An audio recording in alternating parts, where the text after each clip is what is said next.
ආයිබෝවන් සියලු දෙනාට.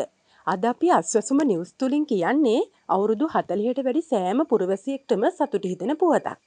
ජනතාවාදී රජයක් ලෙස වත්මන් රජයේ ප්‍රමුඛතම අරමුණක් වන්නේ ඉදිරි වසර 5 තුලදී මෙරට ජීවත් වෙන වයස අවුරුදු 40ට වැඩි සෑම පුරවැසියෙක්ම වසරක් හෝ දෙවසරක් වැනි යම් නිශ්චිත කාල සීමාවක් තෝරාගෙන එම කාලය තුලදී වෛද්‍ය පරීක්ෂණයන්ට භාජනය කිරීම බව සෞඛ්‍ය හා ජනමාධ්‍ය නියෝජ්‍ය අමාත්‍ය වෛද්‍ය හංසක විජේමුනි මහතා පවසනවා.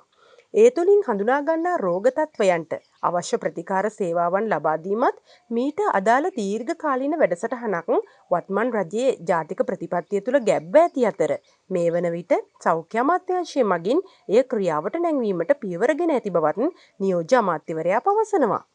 එම දිගුකාලීන වැඩපිළිවෙලේ කෙටිකාලීන පියවරක් ලෙස සුව උදාන ජංගම සෞඛ්‍ය සායන වැඩසටහන හඳුන්වා දිය හැකි බවයි නියෝජ්‍ය අමාත්‍යවරයා වැඩිදුරටත් පවසන්නේ. සෞඛ්‍ය හා ජනමාධ්‍ය නියෝජ්‍ය අමාත්‍යවරයා මේ බව ප්‍රකාශ කර සිටියේ ග්‍රාමීය ජනතාවට සුවසෙත සලසන සුව උදාන පස්වන ජංගම සෞඛ්‍ය සායන වැඩසටහනේ සමාරම්භක අවස්ථාවට ප්‍රධාන ආරාධිත අමුත්තා ලෙස එක්වෙමින්. මේ වගේ අලුත් තොරතුරු එසැනින් දැනගන්න ඔබ තාමත් අස්වැසුම නිවුස් සබස්ක්‍රයිබ් කරලා නැත්නම් අදම සබස්ක්‍රයිබ් කරන්න. අලුත් නිවුස් එකක් ආපු සැනින් දැනගන්න බෙල් අයිකන් එක ක්ලික් කරන්න.